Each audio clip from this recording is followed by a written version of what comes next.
Okay, we'll edit that out.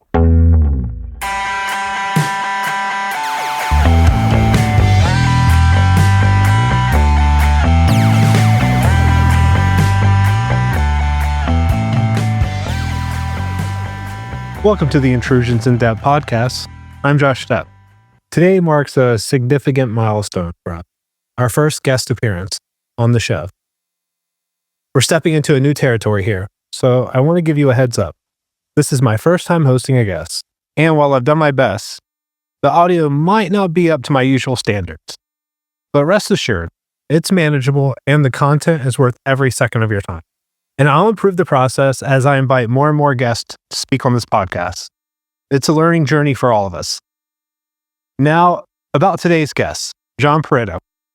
John is a senior engineer at CrowdStrike, where he focuses on Linux runtime detections.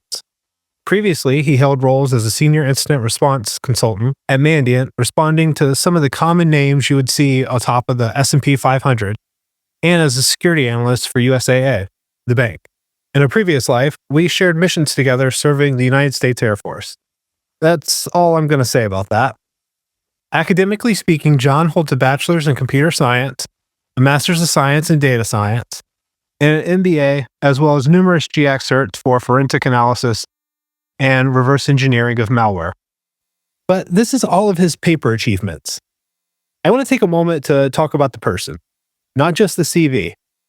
I've been to too many funerals where all anyone talks about is someone's resume, and life is so much more important than that.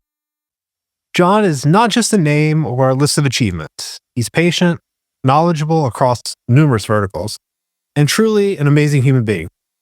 As you will hear in this discussion, John thinks about the legal aspects of these actions, the second, third order effects of them, and he has his own absolutely hilarious way of articulating all of it. I'm honored that he took the time out of his day to go through the pain of being my first guest and sharing his insights on the topics of Lapsus, ransomware crews or ransomware as a service, and information security's evolving arms race. So without further ado, let's dive in. But first, let's not get sued. The information presented in this show is sourced from publicly available materials and does not contain any classified or proprietary content. The views and opinions expressed are those of the host and guests alone and do not reflect the official policy or position of their employers or any affiliated organizations. Enjoy the show. All right, today I'm joined by John Prieto. Before we start this episode, I would just like everyone to kind of get a feel for who you are in your own words and kind of summarize your background. Before we start this, I'm going to record an intro for you, a more proper one, but I like to start with you just specifying who you are. Yeah, man. So hello everyone. My name is John. I've been in the security space for several years now, but I'll work backwards from where I'm currently at. So currently I'm a senior engineer at CrowdStrike, and I focus on threat detection for cloud runtime environments. I've only been here for about a month, but prior to that, I was at Mandiant as an incident response consultant for just shy under 6 years, primarily focusing on intrusion investigations, compromise assessments, and a few other bonus items, different hats that I wore. Before Mandiant, I was on the USAA incident response team, focused on 24/7, 365 monitoring, security operations, automation, SOAR development, stuff like that. And then prior to that, I was in the U.S. Air Force as a cyber warfare operator. That's where I met Josh. Operated under the umbrella of Cyber National Mission Force and all that stuff. So that is me in a nutshell. Perfect. I think that's a great place to stop so we don't have to fill out any more additional paperwork for talking about other things. Yes. And once again, thanks for being the first guest on the pod. I really appreciate it. It's, totally. Surreal experience. And when I was doing the Lapsus research and building the Lapsus episode prior to this, I remember our text messages where there was countless messages of like, I can't stand these APT teams. They are very busy and lots of salt towards them. So. Yes, absolutely. Yeah, those that was a very busy period for sure. Yeah, absolutely. I mean, as we kind of broke down the episode, I mean, it was kind of just a bunch of joyriding and not really feeling sorry for the poor souls that had to manage those networks or deal with them. Yes. And so with that, why don't you start talking about some of your Lapsus attacks and kind of like when did you first start messing with their attacks or getting exposed to their shenanigans? Yeah. So I think the Lapsus cases that we came across, well, primarily in like 2022. And to make it also kind of clear, Mandiant doesn't track any group by the name of Lapsus. So the way that Mandiant tracks threat clusters or groups of threat activity is by this UNC APT FIN naming convention. So the primary indication that we had to go off of that we were up against Lapsus was like Lapsus getting on their Twitter or Lapsus getting into these dark web forums saying like, oh my God, like Mandiant is such a pain in the or not, if not calling out Mandiant specifically, calling out the defensive teams that they were up against that we were providing services to. So that is kind of, I guess, the rough time frame and kind of what the weird world of attribution looks like. It's kind of like a square peg round hole kind of a problem, but yeah, that's probably its own discussion about non-standardized naming conventions for identifying threat groups.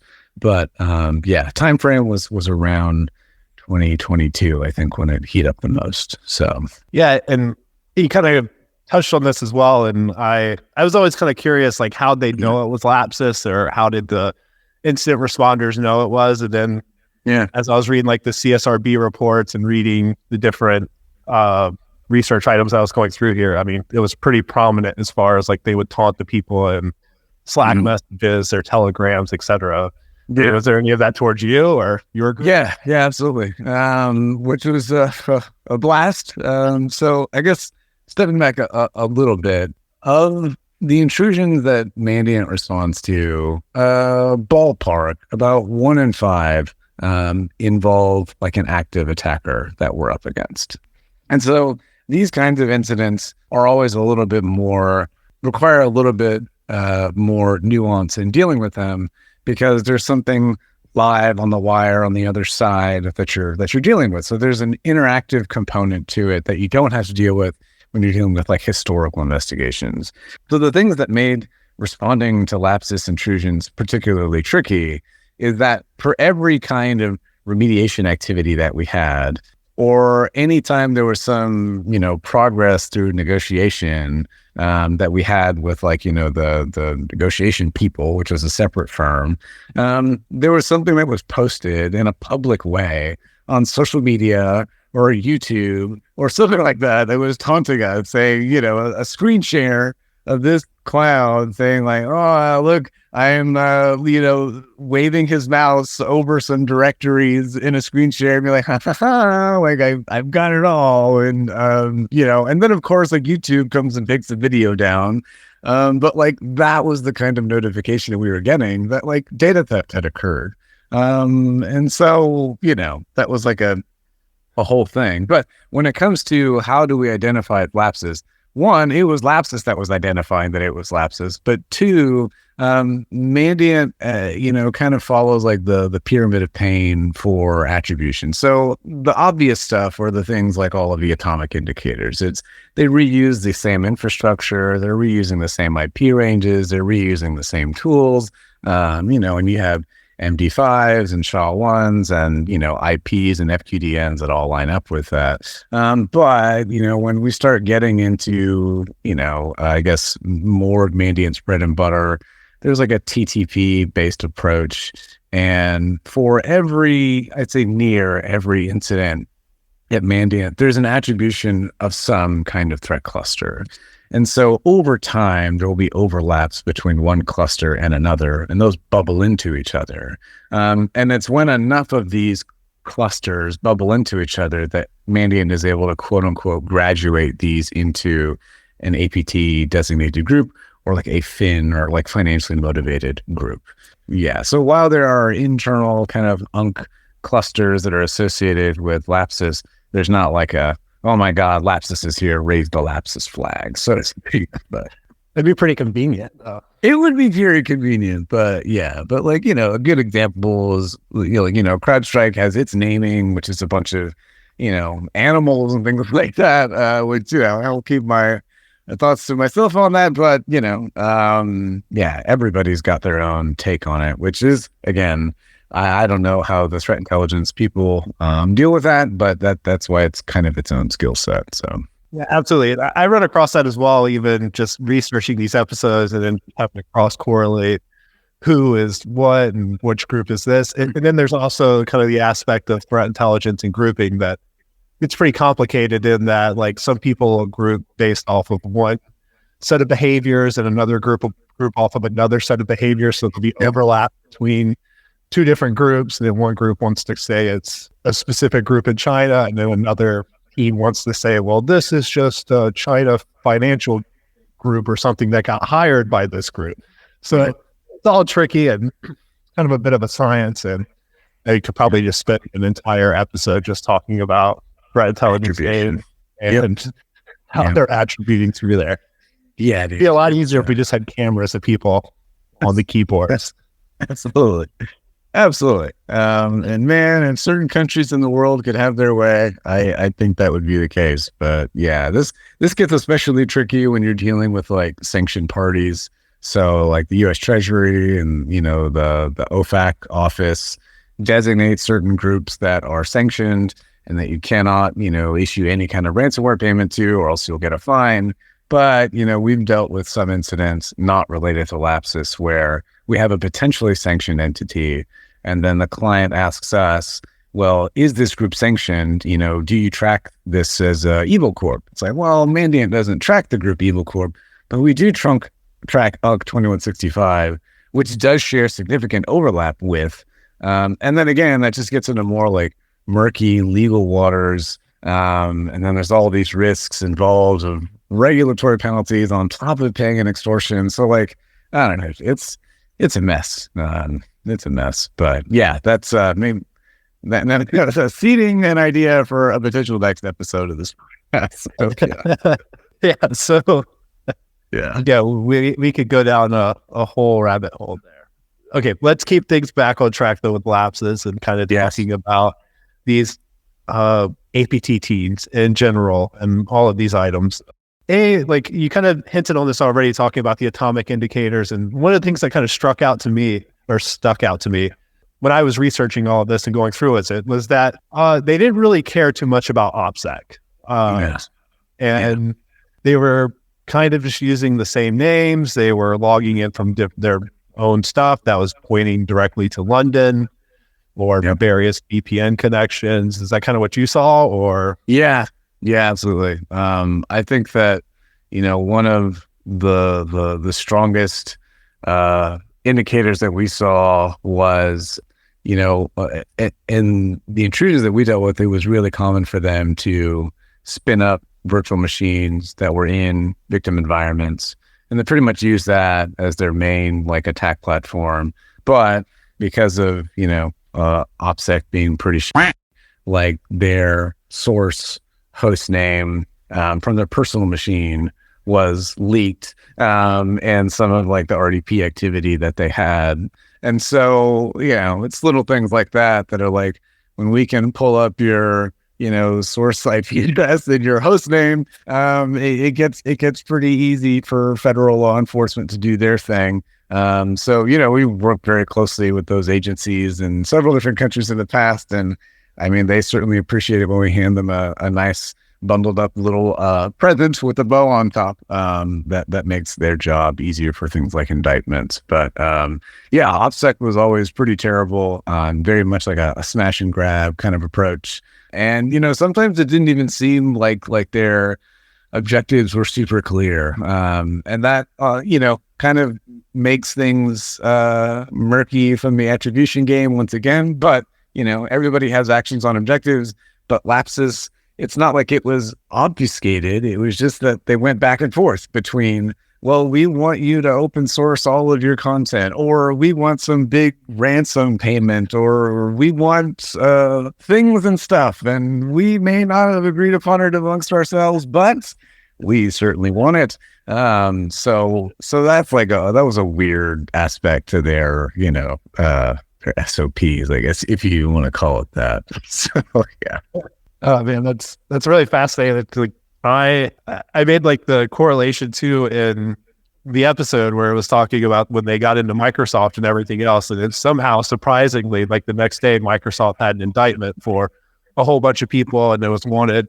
And I was like, man, like you may get into Microsoft, but like you're not going to walk away like unscathed. And then especially hearing if you're just launching your own infrastructure and RDPing into like as a prior blue team person and someone that deals with defenders and everything else, like there's no better joy in my life than hearing that there was an RDP session somewhere. Yeah.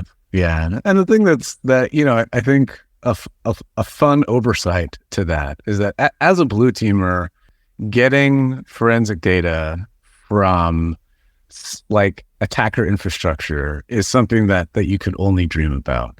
And in very specific scenarios, through the help of, again, like federal law enforcement and things like that, some of those things are very rarely possible. But when you have an attacker spin up infrastructure within a victim environment, guess what? In most scenarios, when you do that kind of deployment of the existing tech stack is automated to that new virtual machine, which in this case included the entire security stack.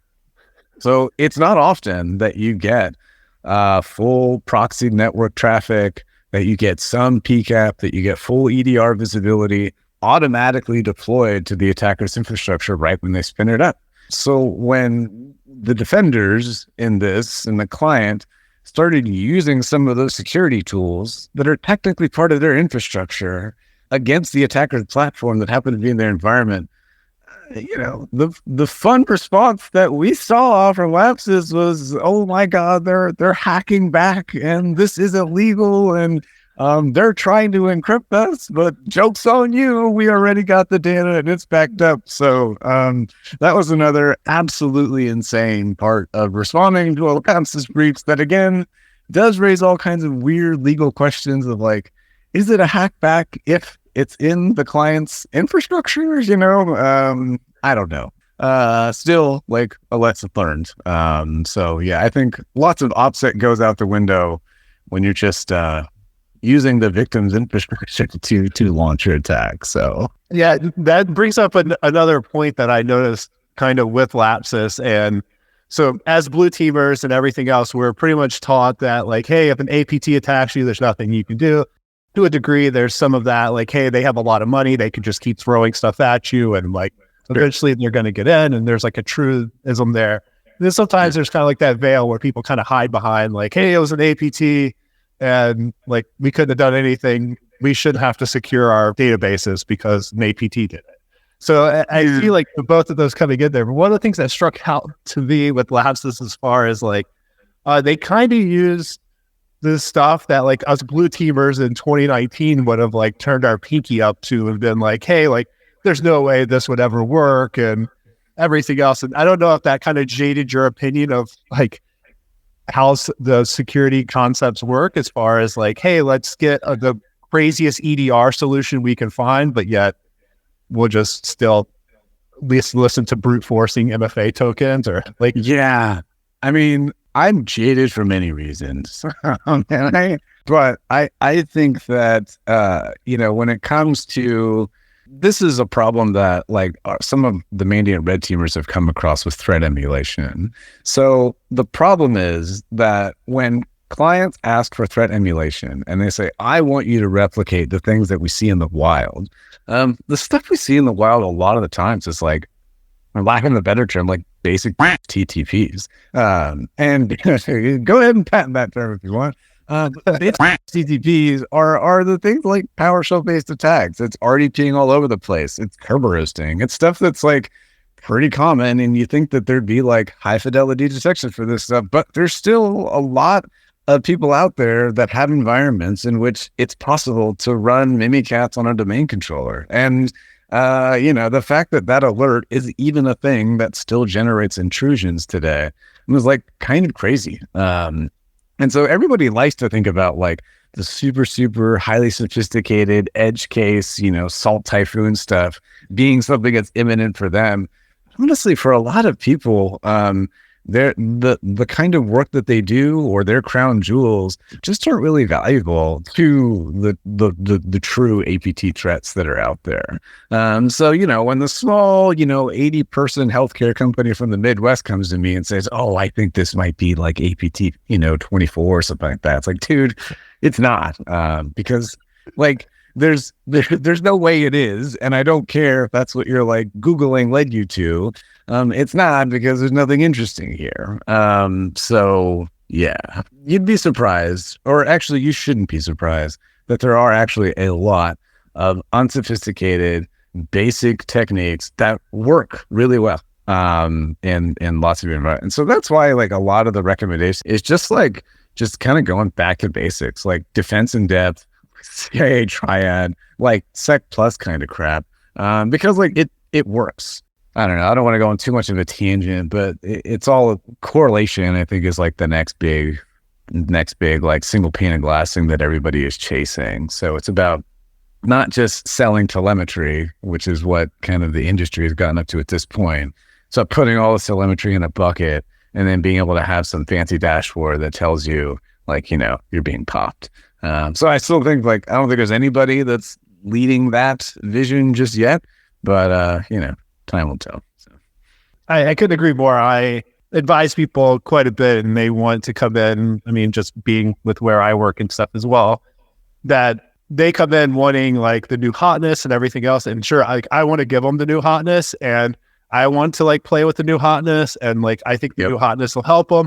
And like the big thing that I try to like push people, especially with like the AI front, is that we really need to think of it as far as like, hey, we're not getting rid of people. We're just trying to make like your level 1s like your level 2s. We're trying to make your level 2s with the capability of your level 3s, and trying to like maybe increase how fast your level 3s can respond to things. And I think a lot of people kind of come into that with, hey, I just want to get rid of people and like save money with AI. And it's like, we're not there yet. And you don't want to do that, because the first time someone like uploads like the Amazon AWS cider block is like the next thing you need to block for your entire environment. You're going to really wish you didn't have AI in the loop. Yeah, exactly. Well, your users will, maybe not. Yeah, seriously. Yeah. Because I think that, I don't know. I think that the challenge with security specifically is that there's little to no threshold for error. So, if Mandiant produces a report that's 95% accurate, that's a failure. But if some Gen AI output is 95% accurate, like that's pretty good. And the thing is, even if we get to the 95%, every percentage after that on the road to 100 becomes exponentially harder to hit. Like it's almost like a self-driving problem. And I don't know, you could throw a lot of data at it and stuff like that, and maybe it works, maybe it doesn't. But I think the dream of having a security operations center looking like a water treatment facility is very, very far off in the future. And I don't know if it's really realistic in the short term, but I agree with you. I think like a good product is something that just gives the defender the advantage and imposes cost onto the attacker. And until you get the economics like that to play out, like it's always going to keep coming back. But impose cost, that's I think it's a strategy that works. If you've enjoyed this content, or even if you didn't, but feel a weird sense of obligation, do me a solid and like, share, and subscribe. Why? Because every click, share, and follow funds my numbers addiction and validates my existence as a content creator. Plus, if you don't, how will your friends know that you have excellent taste in podcasts? So hit the like button, share this with someone who desperately needs more information security in their life, and subscribe so you never miss a moment of me invading your podcast app of choice and your inbox. So bringing us back to Lapsus, one of the things that kind of popped up a lot with Lapsus that I thought was pretty, different compared to normal like dealing with ransomware arsonists that just come in and like burn the entire Active Directory force down, is that the active targeting towards like incident responders and kind of like their doxing history and kind of going after people that way. And full disclosure, I mean, that's something I think about even just making this podcast and pushing it out. Like, was there any like precautions, I guess, that you all had to follow? Yeah. So this has come up with not just Lapsus, but a few other threat groups somewhat recently. I think recently, like the last 2 to 3 years. But, you know, there are some groups, and Lapsus is one of them, that were known to actively target some of the defenders. So that meant, you know, OPSEC considerations that we had to take. That means things like out-of-band communication with the client. That means things like not putting our names on any kind of status updates or written deliverables. That means, as obviously, you know, for all things, meaning really like limiting the amount of stuff that we post on social media or on personal blogs or talk about in cool podcasts. So there absolutely is a component to that because there was a period where other Mandiant folks were receiving like targeted phishing things through like LinkedIn and other mediums like that. And so like we know that these groups are out there, right? It's a small internet. It is something that we have to take into consideration. There were third-party services that we sign up for that are kind of paid subscriptions that go out and remove our personal info from like data brokers sites. So that's like kind of a more new school, you know, OPSEC thing that we employ. But in addition to that, just the, you know, kind of watch your that kind of approach is what worked for us. So was that Delete Me? Delete Me was one of them. Yeah. And there's a few other services that were similar that we use, but plug for Delete Me. My wife uses Delete Me and a few other family members. So yeah, super happy with that service. Yeah. I've been using it for a little over a year now, and same. Nice. I guess I have a referral code if you want to click it wherever you're listening to in the show notes or etc. I don't really know what it does. It just shows up on my profile, but I don't know, maybe they'll drop a Lambo off or something at my house and change. That'd be awesome. Yeah. I don't think it's probably a Lambo, but they would probably charge me more. But yeah, we've been super impressed. And like I said, I don't know, there's so much stuff out there. And then there's like all these lists on like GitHub and stuff where it's like, oh, you can do this and you can do this. And I started doing it, like full disclosure, like one weekend I was like, I'm just going to start hammering this. And then it was like, oh, we need pictures of your driver's license to process this request. Yeah. We need this. And I got about 2.5 hours deep into it. And I mean, maybe it turns into like, hey, I'm a privileged person or anything else, but I saw that it was like $200 for Delete Me to do it for like me and my family. And I was just like, please just sign it up, take my money. Just take it. I don't want to take it anymore. Yep. And I've been pleasantly surprised. And obviously you can do things like kind of hide in your house on like Google Maps and everything else. It kind of bit me in the butt because I went to get my windows cleaned, and I guess they use like Google Maps to like do quotes instead of coming out to your house. And they were like, oh, well, we can't see your house. And I was like, well, it's got windows. So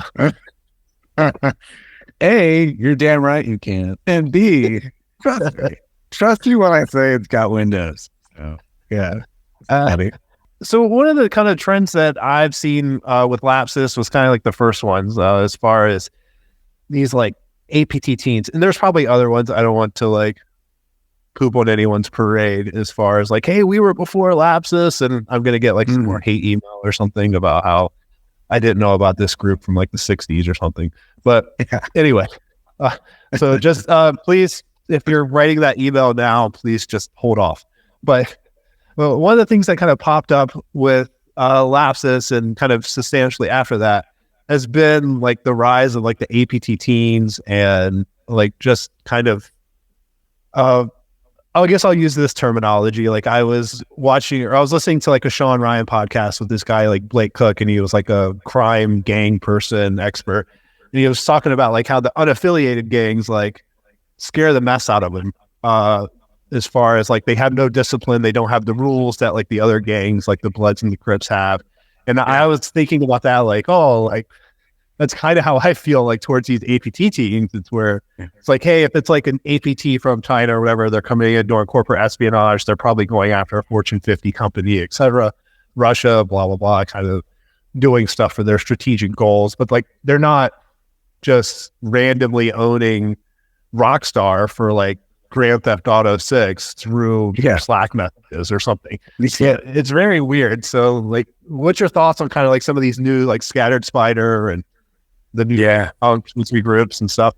Yeah. So I think that, ransomware has become the business that it has because of like the RAS economy model that has blown up. It's allowed the attackers to employ economies of scale, which is a legitimate business expansion approach to ransomware operations. But the only way that it works is with this affiliate model.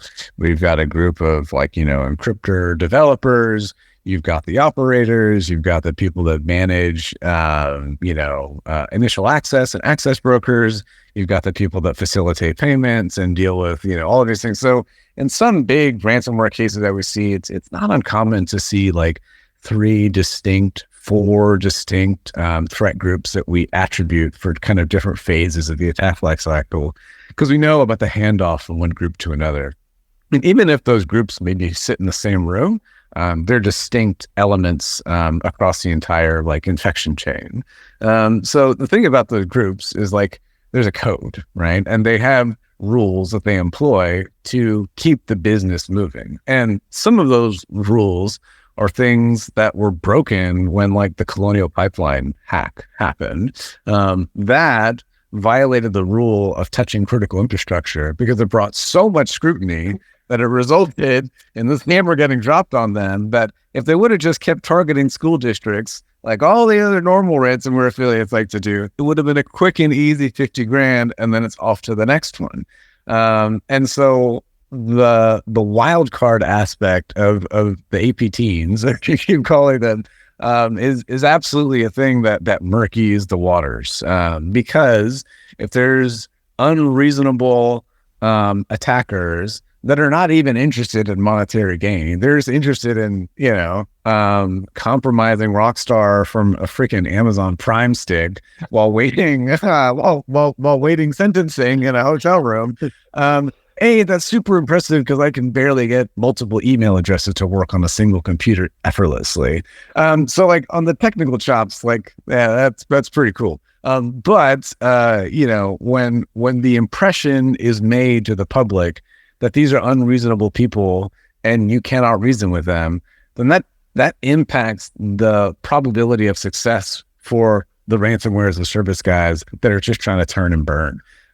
So it's a weird like threat landscape kind of problem because average clients don't understand the distinction between the two.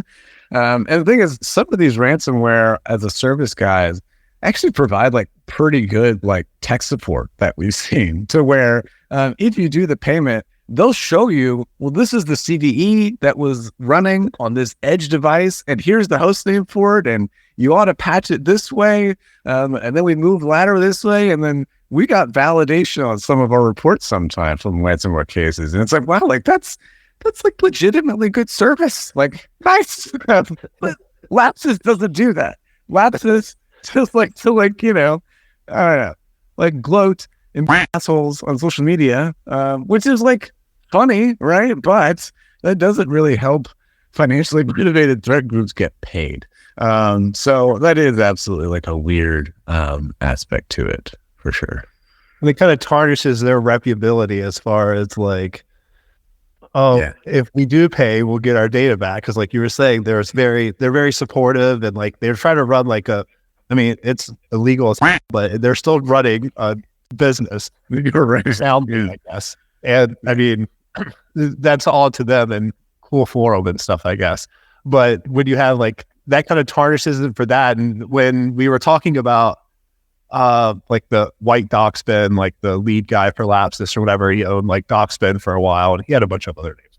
But just going through there and the level of like how mad everyone was at DocSpin because he released all of the DocSpin data was kind of absurd, but it highlights kind of the same issue where it's like these criminal groups that are trying to like be a legit criminal group can't do so when you have like these shenanigans running around. And then I'm also sympathetic to like the businesses and all the corporations and like the CISOs, or I don't know, somebody that just came in and hired some red team and they're like, hey, we want you to imitate Lapsus. And then like the red team's like, no, like we can't do this because like it'll mess up your environment. We're not going to like call you through your community or through your Slack. You're going to get harassment charges. Like there's like, so it's incredibly hard to kind of, I guess, war game for.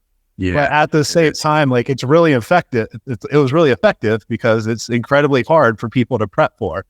Yeah. Versus like with ransomware, everyone's kind of conditioned with like their backups and everything. So like 15 years ago, you could have like ransomware someone and it's like, oh, like we need to pay this because we have to recover. But now, like, since everyone's getting ransomware, it's like, oh, we got a pretty good backup strategy. Right. No surprise here. Yeah. And the thing is, like, even for the places that do get ransomed, because it's ransomware responses become a playbook. And even for the places that do get successfully ransomed, that also have backups destroyed, which has become part of the attacker's playbook, is that the most critical things are all just migrating to like cloud and SaaS. So the most, even when we saw encryption events that impacted hundreds of servers, and even when we saw exfiltration that reached, several terabytes in volume, the client just kind of like shrugged their shoulders and they're like, well, the only thing attacker got was like the kitchen sink. They're like, they got the garage, and like, could there be important stuff in the garage? Like, yeah, I mean, you go digging around in it, but then they feel the book like, I bet they're not even really going to look through all 4 terabytes. Like, that's a lot of shit to go through. That's old and doesn't really mean anything to anyone anyways.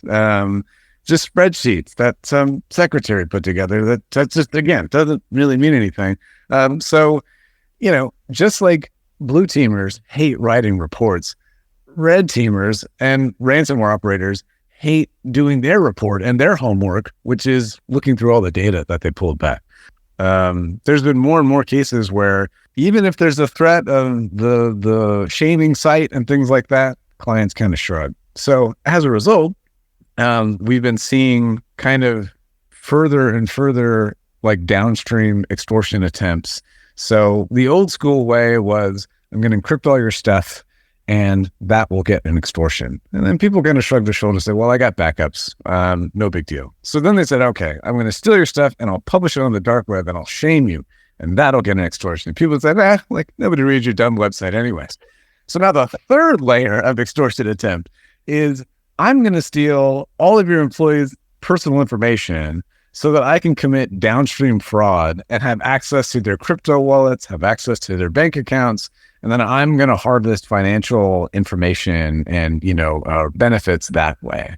And that has been something that's been on the rise. And then like the fourth layer that we've been seeing on top of all of that is we've seen some groups like 3944 threaten to make SEC filings with publicly traded companies and say, if you do not pay us, then we're going to report you to the SEC for failing to notify that you've been compromised within the appropriate regulatory time, and you're going to have to pay the fine. So either pay us, which will be less than the fine, or be ready to pay the regulatory fine. So there's like, I don't know, this cat and mouse just keeps going, man. And these guys they're clever, but they keep coming up with ways to try to extort people. But again, you have to kind of like add together to get a payment. And when you've got, some clown that's out there wild westing this and just being the Lone Ranger, it doesn't work for the business of extortion online. So yeah.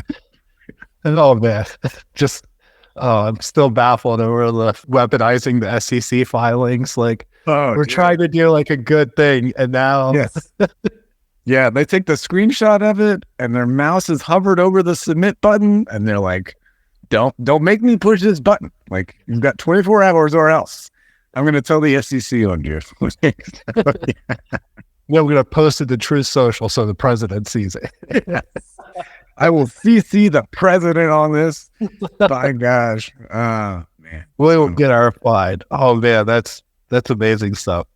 Yeah. All right. Well, what's your thoughts on kind of stopping this, or do you just think it's going to keep progressing down the road, or just thoughts on stopping this? I think there's